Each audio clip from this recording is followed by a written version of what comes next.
The Green Divas get naked. Naked chocolate, that is. Nutritionist and chocolatier David Wolfe came to the Green Divas studio with sacred chocolate. Yum. We got a chance to speak with him after the show about what sustainability means to him, and we also got a funny story about his friend Woody Harrelson. Hey, I'm David Wolfe. I've been working in the field of nutrition for about 20 years, mostly in the fields of raw foods, superfoods, super herbs, and living water. But I also delve into some of my favorite areas of interest. For example, I'm a chocolatier, and that's one of my favorite hobbies, and I'm also a gardener and permaculturalist. And those are things that really excite me. I'll tell you what happened recently. I was with Woody Harrelson on his farm in Maui, and I hadn't been there in a number of years, and him and I run into each other in various places around the world, and I've helped him with a lot of his chefs and nutrition strategies for different films and things he had to do to his body to look the part. And we finally met up at his farm after many years, and we went to a place behind his house called the Dream Pools, which I hadn't been there in 15 years.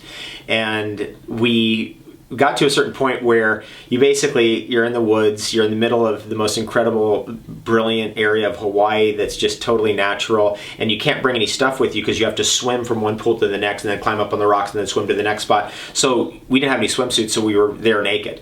And Woody did this incredible dive off of the top of this incredible cliff right into the water, perfect. Greg Louganis style. And then he comes up and he says, okay, now you do it. And I'm like, I'm not doing that. If I hit that wrong, it's going to be trouble. And anyway, he was on my case quite a bit, and I didn't really have a choice, so I did it.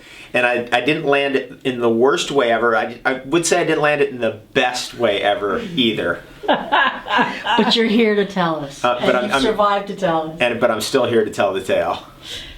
Sustainability means moving towards every single product that is manufactured, every single package that is created, any part of the human enterprise is 100% recyclable. I think of the book Cradle to Cradle. I think of some of the ethics of some of the people who've taught me over the years who are so stridently against plastics, who would, even in the best health food stores in the world, never ever use any kind of plastic material whatsoever or buy anything in plastic, even if it was something that they wanted. And I was educated by those people, and it had a profound impact on me.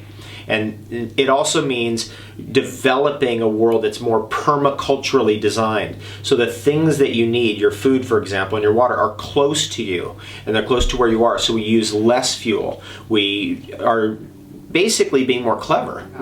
So I take sustainability as not only being something of a retro where we go back and pull out the best, but also of something innovative for the future. And I was fortunately educated by amazing entrepreneurs and also amazing, very empathic people who have been very concerned about the way we treated our planet with the plastics and packaging and the way we move things around and the fuel that we're using. And I know we can do it better. For example, one of my best friends has solar panels on his roof, and he charges his car, which is an electric car, every day, and he drives around without using any fossil fuels whatsoever. What an amazingly innovative idea. That's where we're going in the future. It's going to be a step-by-step process. We're going to clean up the plastics. We're going to get everything sorted out. It's just, we've got to go through this pain right now to get there. And that's what I really believe is the underlying message of what's going on today, is that sometimes we have to learn by pain, and that's going to get us to a higher level. And so the ancient old is wonderful and the best ever, and now we can even improve on that. And the only way we can really do that, unfortunately, is to go through a little bit of pain.